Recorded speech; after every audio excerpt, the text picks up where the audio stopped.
আসসালামু আলাইকুম, শুভ অপরাহ্ন।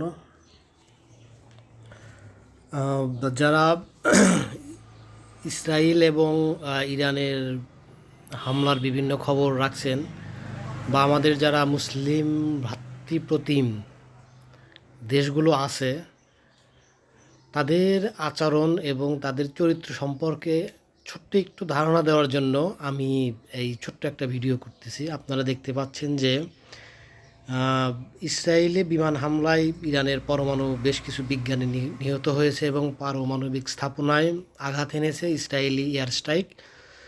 দেন ইরান তার পাল্টা আঘাত শুরু করেছে। অলরেডি ইরান বেশ কিছু ব্যালিস্টিক মিসাইল এবং ড্রোন হামলা শুরু করেছে।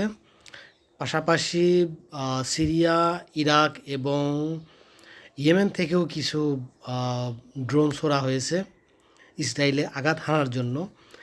এর প্রেক্ষিতে আমাদের ভ্রাতৃপ্রতিম মুসলিম ভাইরা কি পদক্ষেপ নিচ্ছে একটু ছোট্ট একটু পড়ে আমি আপনাদেরকে শোনাচ্ছি, এবং আপনারা স্ক্রিনেও দেখতে পাচ্ছেন যে ইরান মিসাইল ছোড়ার উদ্দেশ্যে ইরান ইসরায়েলের উদ্দেশ্যে ব্যালিস্টিক মিসাইল ছোড়া শুরু করেছে।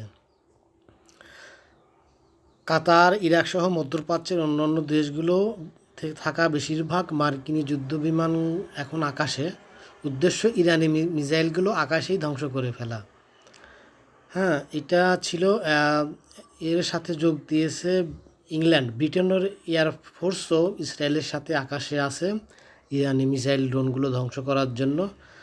আর আমাদের অলরেডি ইসরায়েল আল-আকসা মসজিদকে গেট লক করে দিয়েছে, দেখতে পাচ্ছেন এখানে। আর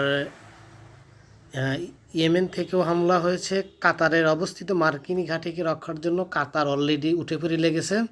হ্যাঁ, মানে নিজের জন্য তারা এতটা করে না। জর্দান সেনাবাহিনীও ইতিমধ্যে ইরানি হামলা রোখার জন্য অলরেডি হাই অ্যালার্ট হয়ে আছে। মানে নিজের জন্য রক্ষার জন্য তারা এতটা করে না যতটা ইসরায়েলের জন্য তারা এখন করতেছে। সৌদি আরবও হাই অ্যালার্ট। হ্যাঁ, আমেরিকার স্বার্থ রক্ষার জন্য, ইসরায়েলি স্বার্থ রক্ষার জন্য তারাও হাই অ্যালার্ট। কিন্তু মুসলিমদেরকে মেরে ধ্বংস করে দিচ্ছে, মুসলিম দেশগুলোকে ধ্বংস করে দিচ্ছে, এ ব্যাপারে তাদের কোনো পেইন বা কোনো ফিল নেই। হ্যাঁ, কিন্তু ইসরায়েল, আমেরিকা, পশ্চিমা স্বার্থ রক্ষার জন্য তারা নিজের জানকেও যেভাবে রক্ষা করে তার চাইতে বেশি তারা দেখাচ্ছে, অ্যাক্টিভিটি দেখাচ্ছে। তো এই হলো আমাদের মুসলিম ভ্রাতৃপ্রতিম ভাইদের অবস্থা। তো এই হলো আমাদের অবস্থা। যুদ্ধে আর কি মুসলমানদের কি অবস্থা এখন আপনারা চিন্তা করে দেখেন।